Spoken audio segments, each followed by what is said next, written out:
Dane and Josh. Appreciate you being with us on a super Wednesday edition.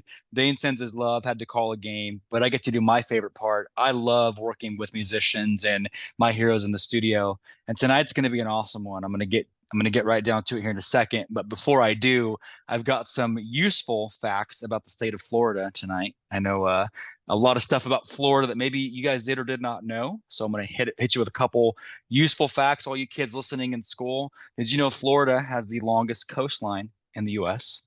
Something I didn't know. Also, the way flamingos, which are, originally strongly from Florida, they get their pink color from eating all that shrimp. It's from the shrimp that they digest. Didn't know that. It's home to one of the two of the naturally rounded lakes in the world. And it's home to one of the best rock stars that you're ever going to get to meet. So I want to tell you about someone I've been following for a very long time, guys. I've been following a band that I love called Fireflight. You talk about positivity, from Unbreakable to the new album that dropped in 2020 and all the albums in between. There's never a dull moment with this band, whether they're on the road or riding or just making people feel like they're inspired all over again.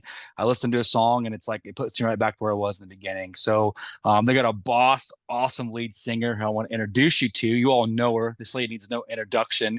So I'm going to get right down to it and bring on Dawn. Dawn, how you doing, my friend? Hey, I'm doing good. How are you? Good. I'm glad you're here. Thanks for taking time out of your schedule. I know that you got a lot going on. Appreciate you. So over the years, again, the fans and I have cultivated some questions that we want to run past you. So I'm going to get right into it. My first question for you, Dawn, being again before I keep going back and keep calling it boss, rock star singer that you are, and just known worldwide, and a great presence that you have, and inspirational, motivational, doing your thing with Fireflight. I'm curious about those early days before that. There had to be maybe some garage bands or something back in the day. When did you first start playing music? How old were you and all that? Um, well, I was actually really young when I joined Fireflight, but I did, I sang some of the time I was a little girl, like I would stand on the fireplace and sing commercials to my family, I was always, I don't know, I was kind of like, look at me. Yeah. And so, like, the first thing I sang was like I would memorize the compilation CD. Well, I guess they were tapes back then, actually, but the Okay. compilation tapes of, Pure Moods and whatever was coming out, on TV or like 50s hits or whatever. And I would sing it, but I only knew like the 10-second clip of each song, but I would just sing them all. And I'm sure I really got on my parents' nerves doing that kind of stuff. But in Florida, where I'm from, there was an Yeah. area called Old Town. I'm not sure if it's still there, but there was a place that you could go and you could record yourself on tape. And so Nice. my parents took me there when I was a little girl, and they had me record two country songs. I grew up in the swamp of Florida, and we listened to country music. And I think a Tanya Tucker song and maybe a Reba McEntire song. They were my That's favorite. cool. And then I sang in musical theater in middle school, junior high. I loved that so much. And my very first time I ever sang in front of people was for like the second or third grade talent show at my elementary school. And Nice. Okay. so those I think were my first forays. But I was graduating from high school. Like I was singing at a couple graduation services for our class when I was approached by the rest of Fireflight, and they had been practicing and trying to start a band, and but they hadn't landed on a lead singer yet. And so they approached me after one of the services and asked if I wanted to join. And I was like, okay. I'm And glad you did. Yeah. that's been 23 years later. Here we are. I love it. I know there was a station growing up because again, you've been a part of, and again, you're still very young. Let me clarify that. I like how you started young, but growing up, youth group and all that, there's a scene. If you think about the scene, like you guys, TFK, 12 Stones, to an extent, the letter Black, a little bit of Plum, all that movement, right? Of like good Mhm. music that's also wholesome and positive. There was a station when I was growing up called Air One Radio. It was back in the day, and I'm like, okay. When I first heard you drop Unbreakable, I'm like, dude, this is like speaking to my life right now. It was so powerful the way the bringing together even from back then. I'm curious of all the gigs you've done and the memories that you guys have had a chance to compile over the time of the band.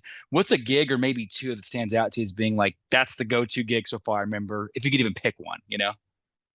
Um, there's been so many. I think I always remember the funny stuff. Like I'm not the kind of person who's like, oh, I just remember when I did my best performance. Like, Yeah, no, I yeah. remember the funny stuff most of all. Like some of the funniest gigs. One time we were in the Netherlands, and and we were at this giant youth conference. It was so many people. It was like thousands of kids and stuff like that. And we went out there, and they had prepped them beforehand to try to play a practical joke on us. And they said, okay, when Fireflight comes out here and they start their first song, we want you just to be completely silent. We want you to stare at them and not say anything, you know? I love it.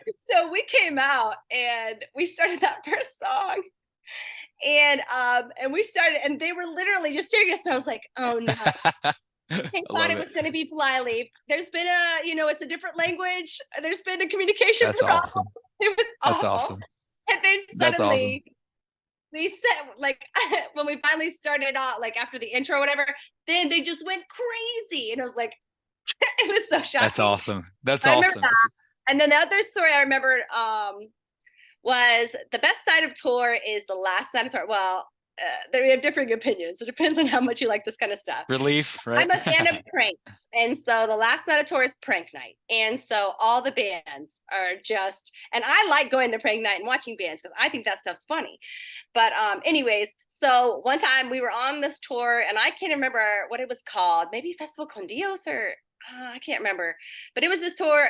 We all of us, like Cutlass and a bunch of other bands, who had the same booking agency, and they would plan this tour or whatever. It's a festival.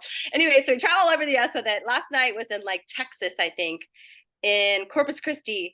And so it was prank night. And when I tried to go out on stage for our very first song, there was a me already out there. And one of the tech guys had got, at the time, I had half white, chalk white, and black hair, kind of purple black hair, half and half, Yeah. which I did for a long time with Firefly.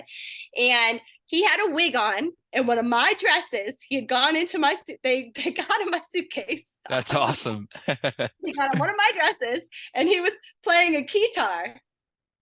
And he went out for me during the. Okay. Okay. And I'm like, and there's already me standing at my mic stand, and I don't even know That's how I kept awesome. it. It was hilarious. That's And awesome that he played so well, under all that pressure. That's awesome. it was very That's funny. cool. But I'll That's never forget. cool. Yeah, and one thing I've always said I love about the band, and there's heavy stuff that you guys speak to being real, like Fire Inside. You speak to being real, but it's also fun at the same time. And like I said, Don, when I first started approaching you, there's an influence. It's cool to see the influence that you're leaving on music, right? We now again, kids like myself, and like you said, you speak of Cutlass, like I said, POD, Chevelle, see there all these bands, the scene, right? The scene at that time, working even at Cornerstone, Demon Hunter, all these bands. You guys have left this mark on music. I'm curious though, because as much as you've left a mark on people like myself and now my kids, it's so fun to pass on. Hey, look at the great rock that I got to be a part of. You can have good, clean rock and still rock at the same time. I'm curious about a couple artists that have influenced you, though. Who's been your biggest influence or two on you as an artist? Um, That's probably hard to pick one or two, but there's your I'm style is so diverse. You know what I mean? So I'm a big fan of music, yeah, and so for me, I just look for music that makes me feel something, and music that I feel like really communicates and feels honest. And also, I always like tried to bring kind of a pop sensibility to the band, because to me, the most people who can listen to something and feel something inside from yeah, their own personal experience, that was what's most important to me, because I feel like my job was most of all communication. yeah, And so, I mean, some of my favorite bands are like Blindside and Thrice, and but it's a good. lot of classic rock. We kind of had a lot of ages in our band, and I was one of the younger people in the band. And so, I mean, we were constantly jamming out in the van and then the bus, and we were listening to Def Leppard, Yeah, and then more emo stuff like Juliana Theory and a lot of Blindside, and really everything that was out, because when you're riding around in the band, all you do is you listen to music the whole time while you're trying to drive 7 hours to your next show. yeah, And so yeah, I think those are probably a lot of my influences. But growing up, like I said, I listened to country, and because that's what my family listened to. But I only owned like a couple of CDs, but one was like the Forrest Gump soundtrack, and it had like okay, three major artists from that's like awesome. America's history, spanning for so long. So I'm just a big fan of music in general. And I think, but for me, like I really admire artists who are able to communicate clearly and talk in such a way that almost everyone has been there before. And I think that's Hmm. really important, because I think music is a really powerful tool for people because they can listen to it, and whether they're just goofing off and taking a break from everything that's happening to them, or if it's really like a song of their heart where they're feeling, like my favorite song of all time is Under the Bridge by Red Hot Chili Peppers. And when I Yeah, listen to that song, like I can remember every age I've been when I've sat and listened to that song. I love that. Favorite song for me. So when I listen to it, it's like a really cathartic and a healing song for me. But you can find that in so many different places because it's like your memories that happen to snapshots, and it's always not always a clean, like easy place that you're coming from, but you can go there and you can process what's going on and what's happening to you. And I think our I music love that. is heavy, and we have some lighthearted songs. They used to always give me a hard time. Some of the people in the band to like the song's so serious, and I was like, I don't know because that's how I feel. My I life's love it. really serious. I love that, man. I So think you're saying everybody's that, going through stuff, right? So yeah. So you're saying like you can go from Pitiful by Blindside to Fancy by Reba is what you're saying, right? In a snap of a finger, right? 100%. I love that. Yeah, Christian's awesome. Nail I've on the talked to head. Christian. Yeah, I love Blindside. They're great. Like I said, the scene, I'm very familiar with the scene.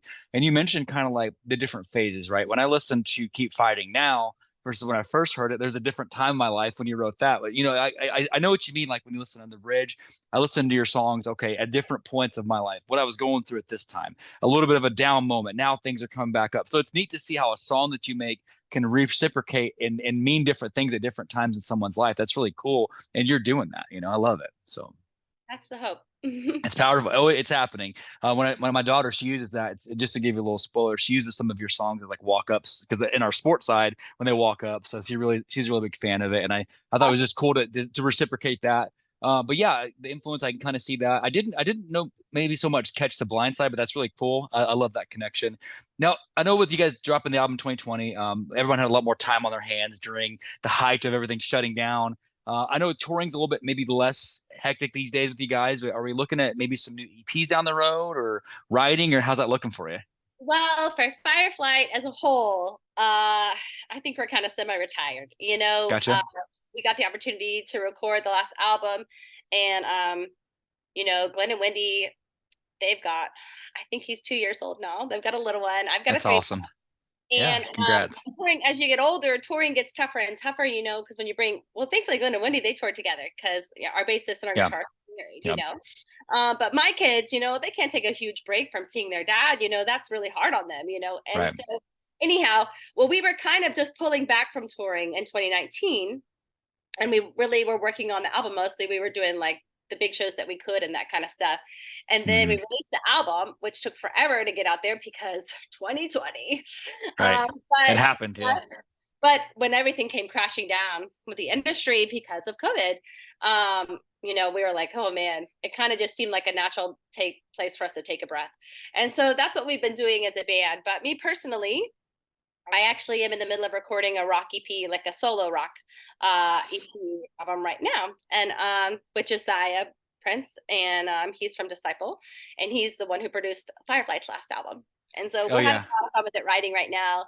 Been going in and out of the studio through the summer, and I'm really excited about what it's doing, what we're doing, and so I'm excited about that. I don't know when we're going to release it, but not too far in the future. So I love it. I love it. Actually, Josiah's a buddy of mine. We've got him on next week, so next Thursday. So awesome. he's awesome, dude. That's the best. Him and yeah, he's cool. Him and Nate. I think I don't want to spoil it, but he told me him and Nate Parrish has some stuff going on too. So I'm trying to not spoil the milk, but yeah, Josiah's awesome. I can't wait to hear it, man. Hopefully, when you drop it, let me know because I'll gladly share it. I follow you, so I can't wait to see it, and I'll gladly share some. I want to hear some EPs. I want to hear some fresh stuff. So no pressure, but let's get it out. I'm just kidding. So. We're working on it as fast as we can. I love it. I get it. Life and touring and having kids. There's so many things. I get it. It's funny. You had a post one day to detour for a second on the rock star life thing. You did this post where it's like groceries as a rock star. It was funny. You said something like, "I'm going to the store. It's different. Hits different with a 3-year-old than on the." It was something funny you put. I'm like, even rock stars have to get groceries. It was just cool. It just really cracked me up. So anyway, so there's a segment I'm going to transition to, Dawn. This is going to make you laugh. Okay, I would guarantee you, I would almost want to bet money in interviews you've had. You probably haven't had a segment like this. We call it rapid fire. Now, for a minute, we usually bet when Dane's not calling games. We'll bet on the whoever gets the closest score. The winner gets lunch provided by the loser. Okay. So imagine time doesn't exist, past or present, anything's realistic. the metaverse, anything can happen for a minute. And you have to answer these questions. You got to pick one. Okay. So you ready? They're clean. They're PG. Our fans give us weird questions. Give me the two things and I choose between the two. Yep, you got to pick one. Okay, so it's rapid fire. So the first question, now that you've got a 3-year-old, so this will probably hit a little bit closer to home.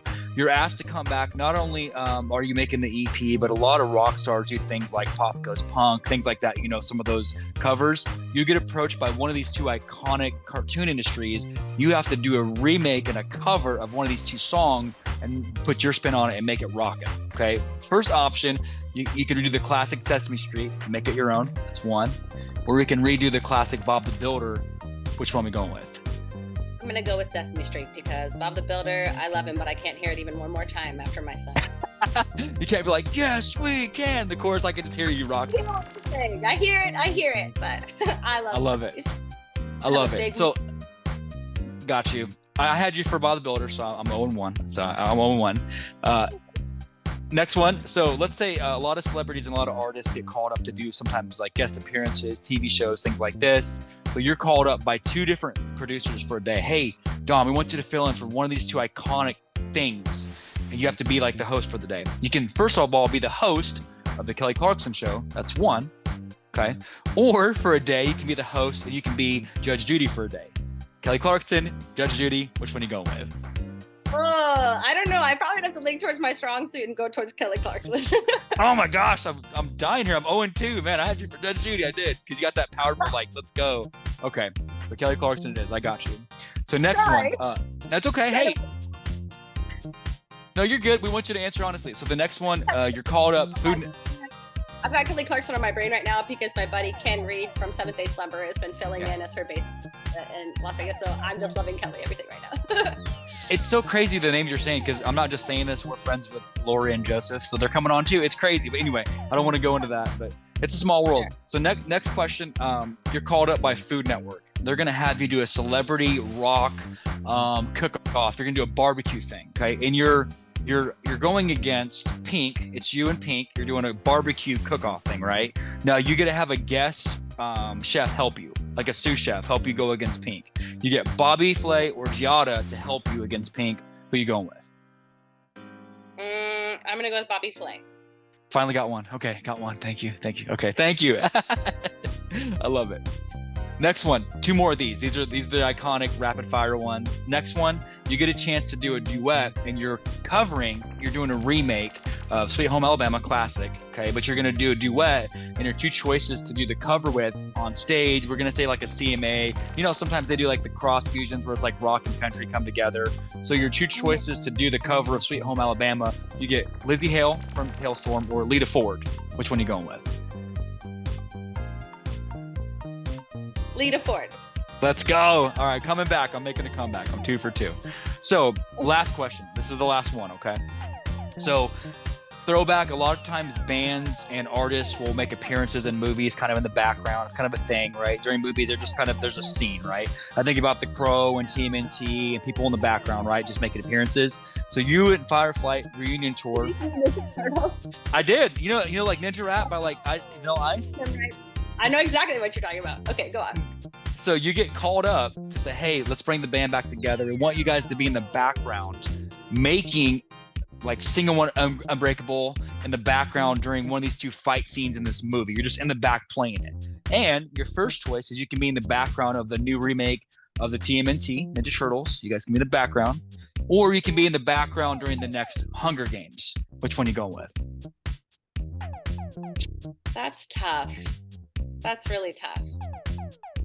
I'm gonna go with Teenage Mutant Ninja Turtles. Let's go. Okay, I love it. Awesome. Well, that's the final one for the rapid fire. So I did go 3 out of 5. Thank you, Don, for helping me redeem myself. So I appreciate you. So thanks for being a good sport. So the last segment, Don, again, hopefully in interviews you've had, you haven't had something like that. So I appreciate you being patient with that. Good. Last segment before I wrap it up for you, because I know you're busy. We always do something that's called open mic. And what this is it's kind of a philosophy. Again, we look at you as being a strong female leader, strong presence, and people like yourself We look up to what you're doing, and your family, in the media, and just standing for who you are. Is there maybe a lesson you would have told yourself when you began, or maybe some words of advice, like a mantra, that you could preach to those that want to be you one day? Maybe they want to be in rock, or they want to be an athlete. Just a mantra you could preach to those that want to be you. I think that we really get caught up in trying to figure out like what is our one path that we need to follow to become successful. And I know like I was always like, God, just tell me what you want me to do and I'll do it. And I Hmm. think that through the years I've realized that life is actually quite long. And you're going to be probably a lot of different things throughout your whole life. You'll be so many different things, different careers, different times of your life where you have different goals. And for me, I think overall, somewhere deep inside you, God has placed like a mission inside your heart. Just a core of who you are and who you're meant to be. And you can do that no matter where you are, whether you're on stage or you're sweeping up. Hmm. You know, so for me, I felt like God spoke to me and said that, my life's goal is just to be an encourager and I can do it wherever I am. It doesn't matter if I'm on stage or if I am literally just helping someone pick up their groceries that they've just dropped. And what I have found in my life is that a lot of things get in the way of me being able to look at people and see them how God sees them and to see them with love and open heart. Um, a lot of times I push people out because they had different beliefs in me, or I push people out, you know, or I've been pushed out. So, like going through life and being on both sides of the coin, I can see now how much we're all really the same as God's Mm, children. And that's good. so I think that the best thing we can do, is just realize that everyone's fighting their own battle. And what we Mm, see is just surface. And I was reading a book recently and it talked about how, we get so angry at people who have oppositional views to us, people we disagree with. He's like, but if you can look back and see how the religious leaders of the day, God's chosen people, the religious leaders, they were so angry and that they turned their back on the Son of God, they hmm. killed him. Yeah, And if humanity can turn their back on the Son of God and kill them, how much more likely are we able to turn against each other, that's true. and Yeah. hurt each other? Um, you know, we're going to be doing it all the time. So Hmm. I really feel like God is talking to me that I need to look, I just pray all the time, God, help me to see other people with your eyes. Mm, Help me to see their wounds, instead of looking at them through the lens of feeling that they're different from me and all that kind of stuff, to look at them that's the good. ways that, and, and I think that if you can find that place inside you, that calling that God's put on your life, that it doesn't matter what you're doing, it doesn't matter what other people think about you, as long as you're doing what God has called you to do. Mm, And it's probably going to be to love. I love And that. so, whatever you're doing, at least the least you can do is try to be kind. And if you can't be kind, at least be nice. And don't add to someone else's burden because you have no idea what's going on beneath the surface. That's awesome. I'm listening to I wrote down some things of what you said, and I love how you're like, whether it's on stage or the janitor, right? That's fascinating. And I see that about you, because even when you're so humble and kind, you don't have to do things like this, but when you were so kind to even let us entertain you for this episode, there's a kindness about you where you can tell you love people. And it's funny that you're a rocker, but you love people. And it's like, you're rebelling against some of the rebellion of rock is like rebelling against society and establishment, all these things. And you're making it to where like, hey, I'm using rock to help people. Like that's so cool to see you take a platform like this and use it where you're turning it on its head. Let me use my platform to help others feel like they have hope and they have love. And I love that about you. Whether you disagree with someone or not, you love all of them. And that's so fascinating to see someone is in your caliber of success have that love for people, even if you don't have to do these kind of things. I can't say enough thank yous for that. It just melts my heart. So I love it. You know? Well, thank you for the opportunity and thanks for what you do Yeah. and having a platform. And I know people love it. And so thanks for inviting me. Of course. Well, Don, I know you're busy. So again, hope in the days ahead. We can't wait to hear some of the stuff from the EP. We're excited for that. I know it's going to be anything you touch turns to gold. So yeah. So come back anytime. If down the road you want to come, maybe showcase that. This is an open invitation. Let me know. We'll stay in touch. And thanks for blessing us today and letting us chat with you for a little bit. Okay. So Thank you. awesome. You're welcome to drop off. Have a good one. Okay. It was good catching up. Thank you, Don. Appreciate it. So guys, that's Dawn. I'm telling you, needs no introduction. You know her. She's amazing. Just love what she's doing from day one. I've been a huge fan, and just doesn't ever get old. The positivity that she pushes, I just love it. So Dawn, thank you, Firefly. Can't wait to hear some of the solo stuff coming up. Anything she does, it's great music. So I'm so grateful to get to work with her. I know she's going to be a great. I don't want to say solo artist, but great in the next chapter. Josiah is a stud guitarist from Disciple, so you'll love it. So Dawn, thank you. We appreciate you so much. We've got one more for the nightcap tonight. Dane will be back for that one. We've got an awesome band from Tulsa, Oklahoma. We're going to be showcasing called Shelter in Place. Same people and same camp that works with Josie Scott, who we've had on, and Jennifer, their media manager, hit us up, and I was like, these guys are awesome. Let's bring them on. So that's gonna be the nightcap. But again, thank you so much, Don, for making this happen. We appreciate you. Can't wait to have you back on again in the future. Thanks for spreading that positive message and just letting us know that we can all love each other, even if we disagree. That's fantastic. Don, thank you again. Thank you, Fireflight. We'll drop off for now. We'll see you tonight. Don't forget, as always, that we love you. And as Dane would say, thank you for listening.